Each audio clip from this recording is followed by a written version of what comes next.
जय हिंद दोस्तों, स्वागत है आप सभी का आज की एक नई वीडियो में। दोस्तों आज की इस वीडियो में आप सभी के सामने क्लास 9th हिंदी के प्रेम माधुरी चैप्टर की लिखित व्याख्या लेकर के आ चुका हूं। एक एक लाइन की, एक एक शब्द की बहुत ही अच्छे से व्याख्या बताऊंगा। उसके बाद व्याख्या लिखना कैसे है, यानी नोट्स बनाना भी मैं आपको बताऊंगा। संदर्भ, प्रसंग, व्याख्या सारी चीज़ें बहुत अच्छे से बताऊंगा। बस आप सभी लोग वीडियो में अंतिम तक जुड़े रहें और ध्यान से वीडियो को देखते रहें। तो चलिए हम लोग बिना देरी के हुए आज की इस वीडियो की शुरुआत करते हैं और आज के इस चैप्टर को बहुत ही अच्छे से हम लोग खत्म करते हैं। तो देखिए दोस्तों, जो नई बुक आपकी आई है उसमें पद्यांशों को थोड़ा इधर उधर पलट दिया गया है। यानी कहने का मतलब कि दूसरे पद्यांश को चौथे की जगह, चौथे को दूसरे की जगह इधर उधर पलट दिया गया है। बाकी पद्यांश सारे वही हैं दोस्तों, बस क्रम बदल दिया गया है। ठीक है, तो मैं नई बुक के हिसाब से आपको पढ़ाऊंगा जो नई बुक में क्रम दिया गया है। ठीक है, तो आप लोगों के पास यदि पुरानी किताब है तो आप लोग नई किताब के हिसाब से देखेंगे तो ज़्यादा अच्छा रहेगा। ठीक है, तो चलिए हम लोग शुरू करते हैं और आज के इस चैप्टर को अच्छे से ख़त्म करते हैं।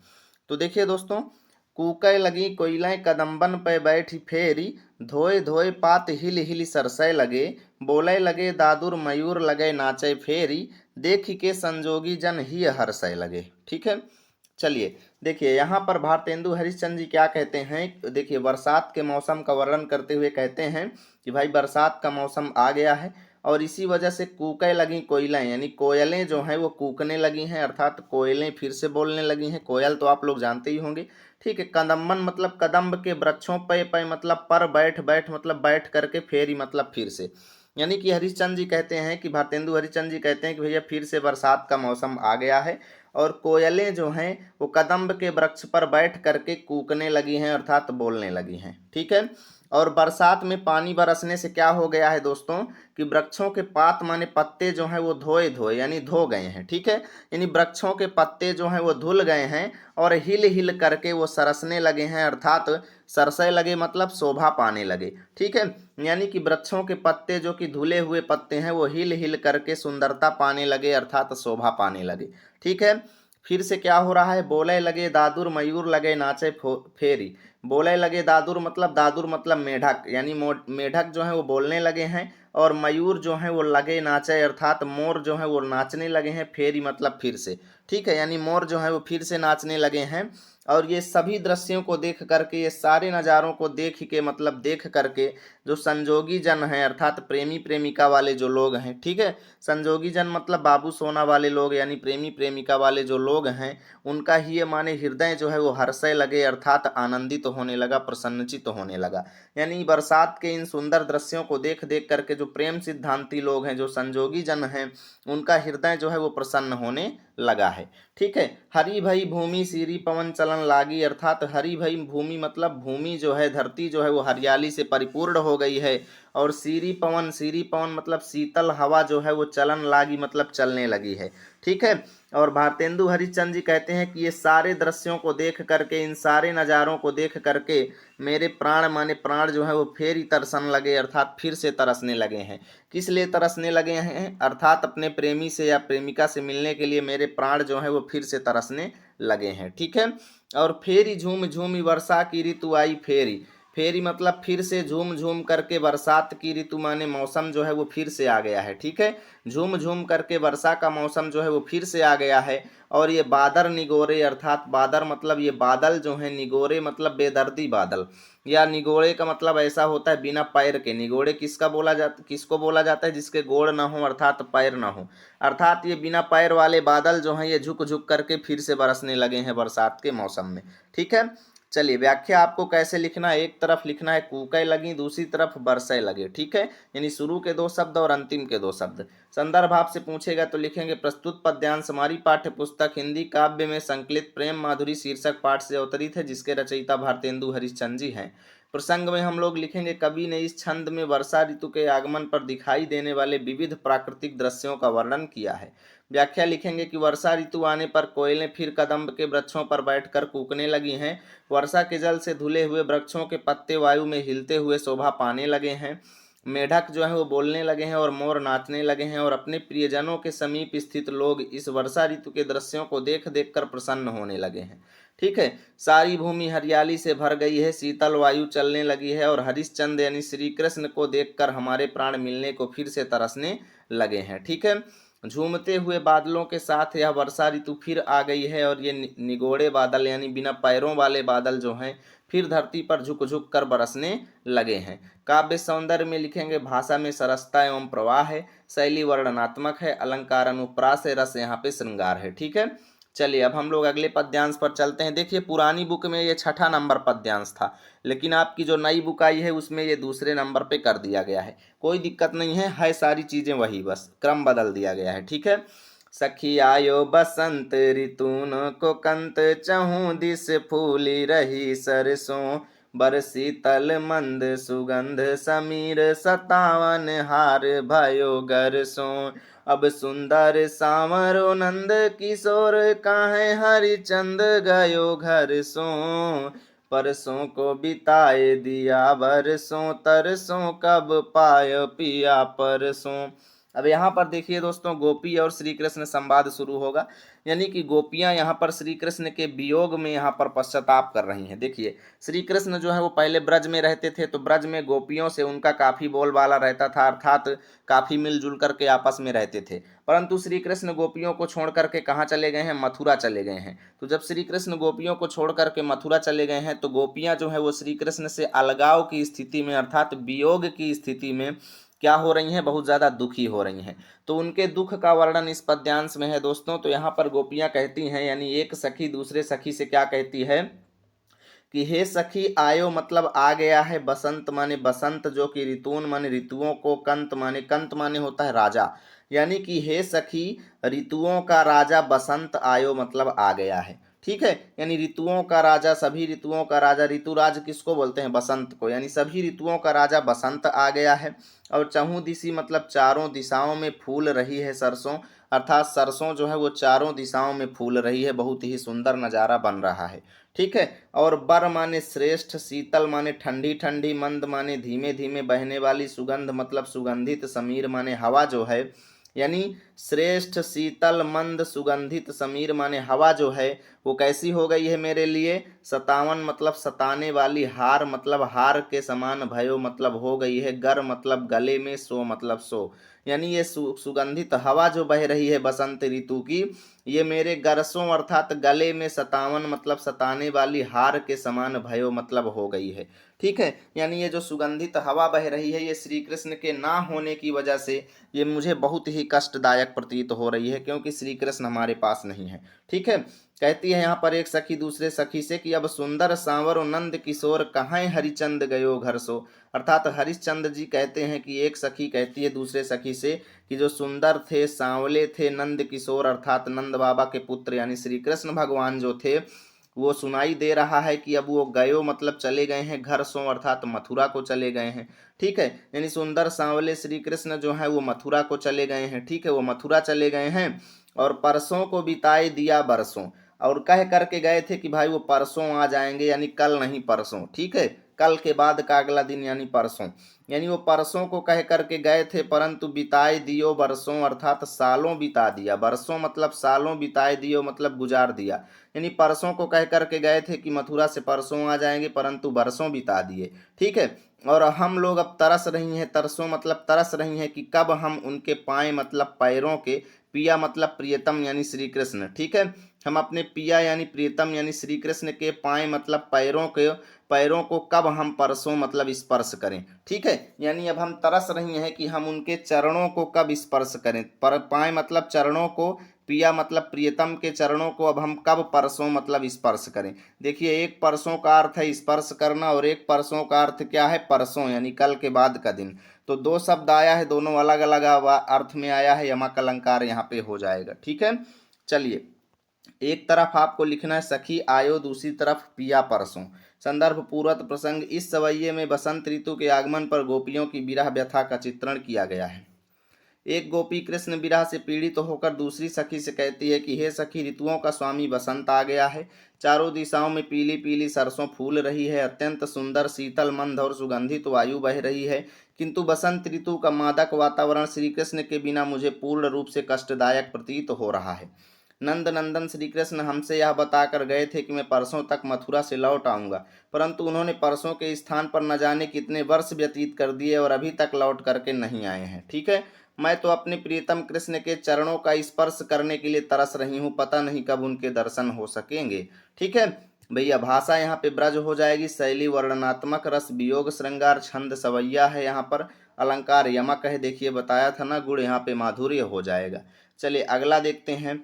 जिय पे जू होए अधिकार तो विचार कीजिए, लोक लाज भलो बुरो भले निर्धारिये, नैन श्रवण कर पग सब पर बस भय, उतय चली जाते इन्हें कैसे कै संहारिये, हरिश्चंद्र भई सब भांति सो पराई हम, इन्हें ज्ञान कही कहो कैसे कै निबारिये, मन मेरा है जो ताही दीजिए बिसारी मन, आपे बस जामे ताही कैसे कै बिसारिये। चलिए भाई, अब यहाँ पर एक गोपी दूसरे गोपी से कहती है, या ऐसे समझ लो कि उद्धव से कहती है। उद्धव कौन है सबसे पहले आपको बताता हूँ। देखिए उद्धव जो थे वो श्री कृष्ण के दोस्त थे, ठीक है, मित्र थे, सखा थे। तो जब श्री कृष्ण मथुरा में थे तो उन्होंने उद्धव को भेजा था गोपियों के पास उनका हाल चाल लेने के लिए। ठीक है, श्री कृष्ण स्वयं नहीं आए थे, उद्धव को भेजे थे। तो उद्धव यहाँ पर आकर के गोपियों को ज्ञान बांट रहे थे कि आप लोग श्री कृष्ण का प्रेम जो है त्याग दीजिए, श्री कृष्ण अब यहाँ लौट के नहीं आएंगे। ठीक है, तो वहीं पर गोपियां जो है उद्धव से कहती हैं, जब उद्धव कह रहे थे कि आप लोग अपने मन को कंट्रोल कर लीजिए, श्री कृष्ण पर से श्री कृष्ण का ध्यान आप लोग मत करिए अब। ठीक है, तो यहाँ पर गोपियां उद्धव से क्या कहती हैं कि हे उद्धव, जिय पै जू होय अधिकार तो विचार कीजिए। यदि हमारा अपने जिय पै अर्थात अपने मन पर, जू मतलब यदि, होय अधिकार अर्थात यदि हमारा अपने मन पर कोई कंट्रोल होता, कोई अधिकार होता, तो हम विचार कीजिए मतलब कर सकती थी, हम श्री कृष्ण को त्यागने का विचार कर सकती थी अगर हमारे मन में कोई हमारा कंट्रोल होता तो। कहती है हमारा मन हमारे बस में ही नहीं है भाई, तो हम कैसे विचार कर लें, हम अपने मन से कैसे श्री कृष्ण को निकाल दें। कहती हैं यदि हमारे जिए पर, यदि हमारे मन पर हमारा कोई अधिकार होता तो हम विचार कर सकती थी। ठीक है, लोक लज्जा के बारे में हम सोच सकती थी, क्या अच्छा है क्या बुरा है उसके बारे में हम सोच सकती थी, हम भले मतलब अच्छे तरीके से निर्धारण कर सकती थी इस चीज़ का कि क्या हमारे लिए सही है क्या हमारे लिए गलत है, हम अच्छे से निर्धारण कर लेती हैं और श्री कृष्ण को अपने मन से बाहर निकाल देती। ठीक है, परंतु गोपियां कहती हैं हे उद्धव, हमारे सामने एक बहुत बड़ी समस्या है। समस्या क्या है कि हमारे नयन माने आंखें जो हैं, हमारे कान जो हैं, हमारे हाथ जो हैं, हमारे पैर जो हैं, ये सब परबस भय अर्थात दूसरे के बस में हो गए हैं। यानी हमारे आंख कान हाथ पैर सब दूसरे के बस में अर्थात श्री कृष्ण के बस में हो गए हैं। ठीक है, और ये उतय चली जात इन्हें कैसे कै संभारिए, और ये सब उतय मतलब उसी ओर चली जात मतलब चले जा रहे हैं, किस ओर, यानी श्री कृष्ण की ओर ही हमारे हाथ कान नाक पैर सब चले जा रहे हैं। तो इन्हें हम किस तरीके से संभाल लें। ठीक है, इन्हें कैसे कै संभालिए अर्थात हम इन्हें किस तरीके से संभाल लें। ठीक है, अब हरिश्चंद्र जी कहते हैं कि गोपियां उद्धव से कहती हैं कि हे उद्धव, भई सब भांति सो पराई हम, कि भई मतलब हो गई हैं, सब भांति मतलब सब प्रकार, सो मतलब से, पराई मतलब दूसरे की, हम माने हम, यानी हम सब प्रकार से दूसरे की हो गई हैं अर्थात हम सब प्रकार से श्री कृष्ण की हो गई हैं। और अब तुम हमें इन्हें मतलब हम गोपियों को ज्ञान का ही मतलब ज्ञान दे करके तुम कहो, यानी हे उद्धव बताओ कैसे कै निबारिए अर्थात तुम किस तरीके से हमें श्री कृष्ण से निबार सकते हो, अर्थात श्री कृष्ण के प्रेम से तुम हमें किस तरीके से बचा सकते हो। अर्थात नहीं बचा सकते क्योंकि हम सब तरीके से श्री कृष्ण की हो गई हैं। आगे कहती है मन में रहाय जो ताही दीजिए बिसारी मन। कहती हे उद्धव, मन में रहाय जो ताही, यानी मन में जो चीज रहे तो ताही मतलब उसको, दीजिए मतलब देंगे, बिसारी मन मतलब मन से बिसार देंगे अर्थात भुला देंगे। कहती है भाई मन में जो चीज रहे उसे तो मन से भुलाया जा सकता है। ठीक है, जैसे मन में जो चीज है उसको तो मन से भुलाया जा सकता है, लेकिन मन जो है भैया वो आपे मतलब अपने आप ही बसे मतलब बस जाए जामे मतलब जिसके ऊपर, ताही मतलब उसको कैसे कै बिसारिए अर्थात उसको किस तरीके से भुलाया जा सकता है। भाई मन में जो चीज हो उसको तो हम भुला सकते हैं, लेकिन हमारा मन अपने आप ही जिसके ऊपर बसा जा रहा है उसको हम कैसे भुला सकती हैं, अर्थात श्री कृष्ण को हम कभी नहीं भुला सकती हैं। ठीक है, एक तरफ लिखेंगे जिय पैजू, दूसरी तरफ कै बिसारिए। संदर्भ पूर्वत प्रसंग, गोपियां उद्धव के सम्मुख अपनी कृष्ण प्रेम जनित व्यवस्था का वर्णन कर रही हैं। ठीक है, व्याख्या, गोपियां कहती हैं कि हे उद्धव, यदि हमारा अपने मन पर अधिकार हो तभी तो हम लोक लज्जा तथा अच्छे बुरे आदि का निर्धारण कर सकती हैं, पर हमारे नेत्र कान हाथ पैर सभी तो परवश हो चुके हैं, ये तो बार बार कृष्ण की ओर ही आकर्षित होते चले जा रहे हैं, हम तो सब प्रकार से परवश हो चुकी हैं। अब हमें ज्ञान का उपदेश देकर आप कृष्ण से विमुख कैसे कर पाएंगे। ठीक है। अरे जो मन में बसा हो उसे तो भुलाया भी जा सकता है, किंतु स्वयं मन जिसमें बसा हुआ हो उसे कैसे भुलाया जा सकता है उद्धव। ठीक है। भाषा यहाँ पर भाव अनुरूप है, शैली भावुकता से सिंचित है, अलंकार अनुप्रास है, छंद यहाँ पर कवित्व हो जाएगा। ठीक है। चलो अगला देखते हैं। यह संग में लागी डोलई सदा, बिन देखे न धीरज आनती हैं। छिनहु जो वियोग परय हरिचंद, तो चाल प्रलय की सुठानती हैं। अरे बरुनी में थी रहना झपयूं झपई, पल में न समाई बो जानती हैं। पिय प्यारे तिहारे निहारे, बिना अखियां दुखियां नहीं मानती हैं। देखिएगा दोस्तों, कितनी अच्छी बात यहाँ पे गोपियां उद्धव से कहती हैं। अब यहाँ पर गोपियां श्री कृष्ण से कह रही हैं, उद्धव से नहीं कह रही हैं। गोपियां क्या कहती हैं कि यह संग में लागी है डोलें सदा, यानी मेरी ये आंखें जो हैं, गोपियां क्या कहती हैं कि मेरी जो आंखें हैं हमेशा संग में यानी श्री कृष्ण के साथ में लागी है, मतलब लगी रहती हैं। यह मेरी आंखें जो हैं हमेशा श्री कृष्ण के संग में मतलब साथ साथ में लगी रहती हैं, और डोलें सदा मतलब डोलती रहती हैं। यानी ये मेरी नेत्र मेरे आँख जो हैं हमेशा श्री कृष्ण के साथ साथ लगे रहते हैं और उन्हीं की याद में डोलते रहते हैं। ठीक है। और ये उनको बिना देखे, बिन देखे यानी श्री कृष्ण को बिना देखे ये मेरी आंखें जो हैं धीरज मतलब धैर्य ना माने नहीं आनती हैं, मतलब धारण करती हैं। यानी मेरी आंखें जो हैं वो श्री कृष्ण को बिना देखे धैर्य ही नहीं धारण कर पा रही हैं। ठीक है। कहती हैं, हरिश्चंद्र जी कहते हैं कि गोपियां कहती हैं कि भैया छिनहु मतलब एक क्षण के लिए भी, जो मतलब यदि वियोग पर मतलब वियोग पड़ जाता है, वियोग का क्या मतलब है, श्री कृष्ण से अलग होना। यानी अगर एक क्षण के लिए भी हमारा श्री कृष्ण से वियोग हो जाता है, श्री कृष्ण से हम अलग हो जाती हैं, तो मेरी ये आंखें जो है ना प्रलय की मतलब प्रलय की चाल ठान लेती हैं। ठीक है। तो चाल प्रलय की सुठानती हैं, अर्थात प्रलय की चाल ये मेरी आंखें जो हैं अच्छे तरीके से ठान लेती हैं, अर्थात ये आंखें प्रलय पर उतारू हो जाती हैं, सब कुछ विनाश करने पर उतारू हो जाती हैं। प्रलय मतलब विनाश करना, यानी अगर एक क्षण के लिए भी श्री कृष्ण से हमारा वियोग हो जाता है तो हमारी आंखें जो है वो प्रलय की चाल ठान लेती हैं। ठीक है। बरुनी में थिरय ना झपाई उझपाई, ये हमारी आंखें जो हैं ना तो झपकती हैं ना तो खुलती हैं। ठीक है। झपाई उझपाई मतलब झपकना, ना तो झपकती हैं ना ही खुलती हैं, और ना ही ये बरुनी में थिरय अर्थात ना ही ये बरौनियों में रुकती हैं।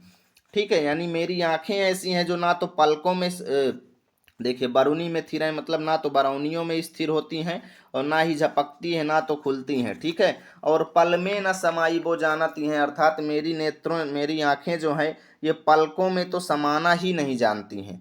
पल मतलब पलकों में, मतलब मैं ना मतलब नहीं, समाई बो जानती है मतलब समाना जानती हैं, अर्थात मेरे नेत्र जो हैं मेरी आंखें जो हैं ये तो पलकों में समाना ही नहीं जानती हैं। ठीक है। अब यहाँ पे गोपियाँ कहती हैं कि हे श्री कृष्ण, हे हमारे प्रिय मतलब प्रियतम, हे हमारे प्यारे श्री कृष्ण, तिहारे निहारे बिना अर्थात तुमको देखे बिना, तिहारे निहारे बिना मतलब तुमको देखे बिना ये हमारी दुखियां मतलब दुखियारी आंखें, दुखपूर्ण आंखें, दुख भरी आंखें जो हैं नहीं मानती हैं, अर्थात बिल्कुल भी नहीं मानती हैं। ठीक है। आपको देखे बिना ये हमारी आंखें शांत रह ही नहीं रही हैं, बिल्कुल भी चुप नहीं हो रही हैं, ये प्रलय की चाल ठान ले रही हैं। एक तरफ लिखेंगे यह संग में, दूसरी तरफ नहीं मानती हैं। संदर्भ पूर्वत प्रसंग में कवि ने वियोगिनी गोपियों के नेत्रों की विवस्था का मार्मिक वर्णन किया है। गोपियां कहती हैं कि हे प्रिय, हमारी ये आंखें सदा आपके संग संग ही लगी रहती हैं, आपको देखे बिना इनको चैन ही नहीं पड़ता। यदि कभी क्षण भर को भी आपसे वियोग हो जाता है तो ये आंखें प्रलय की ठान लेती हैं, अर्थात आंसू बरसाना शुरू कर देती हैं। ये कभी बरौनियों में स्थिर नहीं रह पाती, कभी बंद होती हैं तो कभी खुलती हैं, पलकों में बंद होना तो जैसे इन्हें आता ही नहीं है। हमारे प्यारे, आपको देखे बिना हमारी आंखें मानती ही नहीं है। ठीक है। भाषा ब्रज है, शैली चमत्कारिक है, यहाँ पर रस वियोग श्रृंगार गुण माधुर्य है, और छंद यहाँ पे सवैया हो जाएगा। अगला पद्यांश हमारे सामने आ चुका है। पहिले बहु भांति भरोसो दयो, अब ही हम लाई मिलावती हैं। ठीक है। हरिचंद भरोसे रही उनके सखियां, जो हमारी कहावती हैं, अब वही जुदा हो रही हमें, सो उलटो मिल के समझावती हैं। अरे पहिले तो लगाई के आगे अरी जल को, अब आप ही धावती हैं। अब यहाँ पर एक सखी दूसरे सखी का दोष निकाल रही है। क्या कहती है कि भैया पहले तो जब हम श्री कृष्ण के प्रेम में लिप्त नहीं थी, पहले हम जब श्री कृष्ण से प्रेम नहीं करती थी, तो ये हमारी सखी ही हमको श्री कृष्ण के प्रेम में आकर्षित करती थी, अर्थात ये यही कहती थी कि तुम श्री कृष्ण से प्रेम करो। यानी पहले तो ये सखियां हमारी बहुभांति मतलब बहुत प्रकार से हमको भरोसोदयो मतलब भरोसा दिलाती थी। एक सखी कहती है कि भाई पहले तो हमारी सखियां बहुत प्रकार से हमको भरोसा दिलाती थीं कि हम अभी श्री कृष्ण को ला करके आपसे मिलाते हैं, अब ही हम लाई मिलावत हैं, अर्थात अभी हम तुरंत आपको श्री कृष्ण से मिलाती हैं। ठीक है। और हरिश्चंद्र जी कहते हैं कि वो गोपी कहती है कि भाई अपनी सखियों के सहारे जो हमारी सखियां कहावती हैं, अर्थात जो हमारी सहेलियां हैं, हम उनके भरोसे में रह गई। ठीक है, भरोसे रही उनकी, अर्थात हम अपने सखियों के भरोसे रह गई, उनका विश्वास कर लिया और हम श्री कृष्ण से प्रेम कर लिए। ठीक है। अब यहाँ पर गोपी कहती है कि भाई अब वही सखियां, अब वही वही मतलब वही सखियां जुदा हो रही हमसे, अर्थात हमसे अलग हो रही हैं। जुदा मतलब अलग होना। ठीक है। अब वही सखियां हमसे जुदा हो रही हैं, अर्थात हमसे अलग हो रही हैं। ठीक है। उल्टो मिल के समझावत हैं, अर्थात उल्टा वो हमको ज्ञान दे रही हैं। क्या ज्ञान दे रही हैं कि अब श्री कृष्ण का प्रेम त्याग दो। ठीक है। यानी श्री कृष्ण से प्रेम करना त्याग दो। अब वही गोपियां हमको ज्ञान बांट रही हैं, उल्टा हमको मिल के समझा रही हैं। ठीक है। तो यहाँ पर वो गोपी कहती है कि भाई अरे अरे सखी, पहले तो आपने हमारे अंदर श्री कृष्ण के प्रति प्रेम की आग लगा दिया। ठीक है। पहले तो आपने हमारे अंदर श्री कृष्ण के प्रति प्रेम की आग लगा दिया। ठीक है। श्री कृष्ण के प्रति प्रेम की तुमने हमारे अंदर आग लगा दिया, और अब उसी आग को बुझाने के लिए तुम जल को मतलब पानी लेने के लिए अब आप ही मतलब अपने आप धावती मतलब दौड़ी जा रही हैं। यानी श्री कृष्ण की जो प्रेम की आग है उसी को तुम बुझाने के लिए पानी लेने के लिए दौड़ी जा रही हो। ठीक है। धावती है मतलब दौड़ी जा रही हो, आप ही मतलब अपने आप जल को मतलब पानी लेने के लिए। किस लिए? श्री कृष्ण के प्रेम की आग जो हमारे अंदर जल रही है उसको बुझाने के लिए। पहले तो आप ही हमें भरोसा दिलाती थी कि श्री कृष्ण से प्रेम करो। ठीक है। हम अभी आपको उनसे ला करके मिलाती हैं, हम आपके भरोसे रह गई, और अब आप ही हमसे अलग हो रही हैं और उल्टा हमको ज्ञान बांट रही हैं। ठीक है। पहले तो आपने हमारे अंदर श्री कृष्ण के प्रति प्रेम की आग लगा दिया, और अब उसी आग को बुझाने के लिए पानी लेने दौड़ी जा रही हैं। ठीक है। चलो एक तरफ लिखेंगे पहले बहुभांति, दूसरी तरफ धावती हैं। संदर्भ पूर्वत प्रसंग, इस सवैये में श्री कृष्ण के वियोग में व्याकुल एक गोपी अपनी सखियों के समझाने का उपालंब दे रही है। ठीक है। हे सखी, पहले तो तुम हमें तरह तरह से भरोसा दिलाती थी कि हम अभी श्री कृष्ण से लाकर तुमसे मिला देती हैं। जो मेरी अपनी सखियां कहलाती हैं मैं उनके ही विश्वास पर बैठी रही। ठीक है। लेकिन अब वही मुझसे अलग हो गई हैं, श्री कृष्ण को मिलाने की अपेक्षा वो उल्टा मुझे ही समझाती हैं। अरे सखी, इन्होंने पहले तो मेरे हृदय में प्रेम की आग भड़का दी, और अब उसे बुझाने के लिए स्वयं ही जल लेने को दौड़ी जाती हैं। यह कहाँ का न्याय है। ठीक है। भाषा ब्रज है, शैली मुक्तक है, रस भी प्रलंब श्रृंगार, छंद सवैया, अलंकार अनुप्रास, गुण प्रसाद हो जाएगा। अगला पद्यांश है हमारे सामने। उधो जो सूधो गहो हमारग ज्ञान की तेरे जहाँ गुदरी है, को नहीं सिख मनि है आइक श्याम की प्रीति प्रतीति खरी है। ये ब्रज बाला सब एक सी हरिचंद जो मंडली ही बिगड़ी है, एक जो होए तो ज्ञान सिखाई एक उपही में यहाँ भांग परी है। ध्यान देना दोस्तों, यहाँ पर अब उद्धव की बेइज्जती होने वाली है, ध्यान देना। ठीक है। अब यहाँ पर गोपियाँ उद्धव से क्या कहती हैं, जब उद्धव ज्ञान बांट रहे थे ना कि आप श्री कृष्ण को छोड़ दो, तो गोपियाँ कहती हैं कि हे उद्धव, जू मतलब जाओ, सूधो मतलब सीधे, गहो मतलब पकड़ो, वह मार्ग मतलब उसी रास्ते को। क्या कहती हैं कि हे उद्धव, जाओ सीधे उसी रास्ते को पकड़ लो, ज्ञान की तेरे जहाँ गुदड़ी है, अर्थात जहाँ तुम्हारे ज्ञान की गुदड़ी रखी हुई है, अर्थात पोटली रखी हुई है। हे उद्धव, तुम सीधे उसी रास्ते को पकड़ लो और अपने घर भाग जाओ जहाँ तुम्हारे ज्ञान की पोटली रखी हुई है, जहाँ तुम्हारे ज्ञान की गुदड़ी रखी हुई है। ठीक है। क्योंकि कोई नहीं सिख मनि है यहाँ, यहाँ मतलब यहाँ पर तुम्हारे सिख मतलब सीख को, तुम्हारे ज्ञान को कोई नहीं मानेगा। को नहीं मनि है सिख यहाँ, यानी तुम्हारी सीख को यहाँ पर कोई नहीं मानने वाला। क्योंकि यहाँ पर एक मतलब एकमात्र श्याम की मतलब श्री कृष्ण की प्रीति मतलब प्रेम जो है, प्रतीत मतलब प्रतीत होता है, खरी मतलब खरा। यानी यहाँ पर श्री कृष्ण का मात्र एक प्रेम जो है वही खरा प्रतीत होता है, इसके अलावा कोई दूसरे से प्रेम करता ही नहीं है। ठीक है। यानी कि यहाँ पर आपकी सीख को कोई मानने वाला नहीं है, क्योंकि यहाँ पर केवल और केवल श्री कृष्ण का प्रेम खरा प्रतीत होता है। ठीक है।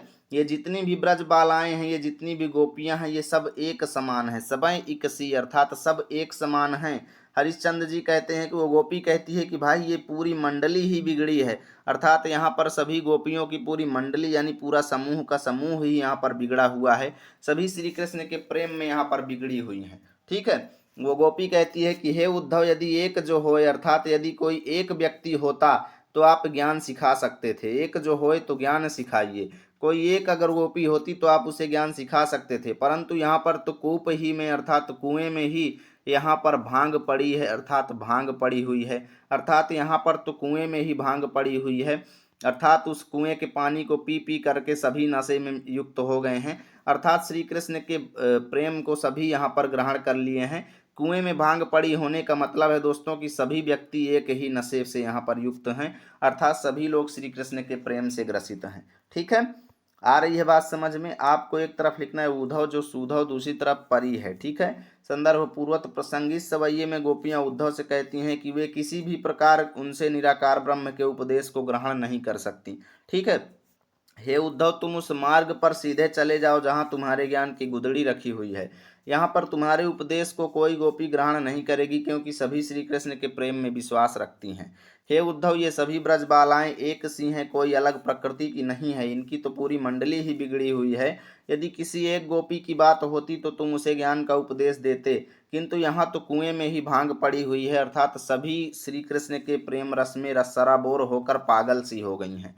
ठीक है, भाषा सरस ब्रज है, शैली मुक्तक है, छंद सवैया है, अलंकार अनुप्रास रूपक है, रस यहाँ पे श्रृंगार हो जाएगा। चलिए अब हम लोग अगला देखते हैं। इन दुखियान को न चैन सपने हु मिले, तासो सदा व्याकुले बिकले अकुलाएंगी, प्यारे हरिचंद जू की बीती जाने अवधि प्राण, चाहत चले पहिए तो संग न समाएंगी। अरे देखो एक बार हूँ ना नैन भरी तो ही आते, जौनी जौनी लोके जई है ताहा पछताएगी। अरे बिना प्राण प्यारे भय दरस तुम्हारे, हाय मरे हूँ पे आंखें ये खुली रह जाएंगी। अब यहाँ पर देखिए वो गोपी कहती है कि भैया इन दुखियान को न चैन सपने हो मिले। दुखियान मतलब दुखी, यानी किसको? आँखों को। ठीक है, वो अपनी आँखों की दशा का वर्णन करते हुए कहती है कि इन दुखी आँखों को, इन दुखियान मतलब इन दुखी आँखों को ना मतलब नहीं मिलता चैन मतलब आराम, सपने हूँ मतलब सपनों में भी, यानी मेरी इन दुखी आँखों को सपनों में भी चैन नहीं मिलता। ठीक है, ये मेरी दुखी आँखें जो है ये सपने में भी आराम नहीं करती हैं। ठीक है, तासो मतलब इसीलिए ये सदा मतलब हमेशा व्याकुल हो करके, विकल मतलब बहुत ज़्यादा व्याकुल हो करके अकुलाती रहती हैं श्री कृष्ण के प्रेम में, यानी ये मेरी आंखें जो हैं हमेशा व्याकुल हो करके श्री कृष्ण के प्रेम में अकुलाती रहती हैं। ठीक है, प्यारे हरिचंद जू की बीती जानी अवधि प्राण। ठीक है, यानी प्यारे हरि मतलब प्यारे मतलब प्रियतम, हरिचंद जू मतलब श्री कृष्ण, हरिचंद जू किसके लिए यूज हुआ है? तो श्री कृष्ण, यानी प्यारे श्री कृष्ण की बीती जानी अवधि प्राणी। ठीक है, बीती जान अवधि मतलब अवधि बीत जाने की। ठीक है, अवधि मतलब समय, यानी जो वो समय बोल के गए थे कि हाँ हम इतने दिन में आ जाएंगे, उस समय को बीती जानी मतलब बीतता जान करके। ठीक है, यानी श्री कृष्ण के आने की अवधि को बीतता जान करके, प्राण मतलब मेरे प्राण जो है वो चाहत चले, मतलब मेरे प्राण जो है वो चाहत मतलब चाहते हैं, चले मतलब चले जाना, अर्थात मेरे प्राण मेरे शरीर से निकलकर चले जाना चाहते हैं। ठीक है, पय मतलब परंतु ये आंखें तो संग में न समाएंगी, अर्थात प्राणों के संग नहीं जाना चाहती, परंतु ये मेरी आंखें जो है ये प्राण के साथ में नहीं जाना चाहती, अर्थात ये श्री कृष्ण के संग में ही रहना चाहती हैं। ठीक है, देखो एक बारहु न नैन भरी तो ही आते। यहाँ पर गोपी कहती है कि देखो एक बारहु न नैन भरी तो ही मतलब श्री कृष्ण को याते मतलब जब तक मैं एक बार नैन भर करके अर्थात आंख भर करके नहीं देख लेती हूँ, जब तक मैं श्री कृष्ण को एक बार देखूं, एक बार नैन भरी मतलब आंख भर करके, ना मतलब नहीं, तो ही मतलब श्री कृष्ण को याते मतलब जब तक, यानी जब तक मैं श्री कृष्ण को एक बार आंख भर करके नहीं देख लूंगी तब तक ये मेरी आंखें जो हैं जौन जौन लोक जई हैं तहाँ पछताएंगी, अर्थात जौन जौन मतलब जिस जिस लोक में जाएंगी वहाँ वहाँ ये मेरी आंखें जो हैं पश्चाताप करती रहेंगी, पछताती रहेंगी। अगर मैं श्री कृष्ण को एक बार आंख भर करके नहीं देख पाऊंगी तो ये जिस जिस लोक में मेरी आंखें जाएंगी वहाँ वहाँ पश्चाताप करेंगी, वहाँ वहाँ पछताएंगी। ठीक है, अब यहाँ पर गोपी श्री कृष्ण से कहती है कि हे श्री कृष्ण, हे हमारे प्राणों से प्यारे, हे हमारे प्राण प्यारे, प्राणों से प्यारे श्री कृष्ण, बिना आपके दर्शन भय, बिना प्राण प्यारे भय दरस। ठीक है, यानी बिना आपके दर्शन किए, हाय बड़े ही दुख की बात है तुम्हारे, मतलब आपके दर्शन किए हुए मैं मर भी जाऊंगी, मरे हूँ पे मतलब मैं मर भी जाऊंगी तो ये आंखें जो है खुली ही रह जाएंगी, अर्थात हमेशा खुली रह जाएंगी। मैं मर भी जाऊंगी फिर भी ये आंखें बंद नहीं होंगी, हमेशा की हमेशा खुली रह जाएंगी। ठीक है, इन दुखियान को एक तरफ रह जाएंगी, दूसरी तरफ संदर्भ पूर्वक प्रसंग। इस सवैये में श्री कृष्ण के विरह में व्याकुल गोपियों के नेत्रों की व्यथा का मार्मिक चित्रण किया गया है। विरहिणी गोपियां कहती हैं कि प्रियतम श्री कृष्ण के विरह में आकुल इन नेत्रों को स्वप्न में भी शांति नहीं मिल पाती है, क्योंकि इन्होंने कभी स्वप्न में भी श्री कृष्ण के दर्शन नहीं किए, इसलिए ये सदा प्रिय दर्शन के लिए व्याकुल रहेंगी। ठीक है, प्रियतम के लौट आने की अवधि को बीतती हुई जानकर मेरे प्राण इस शरीर से निकलकर जाना चाहते हैं, परंतु मेरे मरने पर भी ये नेत्र प्राणों के साथ नहीं जाना चाहते हैं।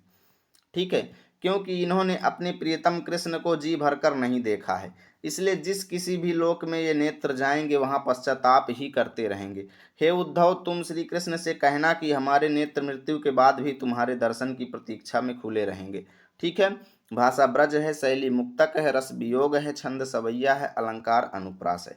यहाँ से आपका चैप्टर खत्म हुआ। उम्मीद करता हूँ वीडियो अच्छी लगी होगी। प्लीज़ वीडियो को ज़्यादा से ज़्यादा लाइक करें, साथ ही हमारे चैनल को भी सब्सक्राइब करें। मिलेंगे आप सभी के साथ अगली वीडियो में, तब तक के लिए जय हिंद, जय भारत।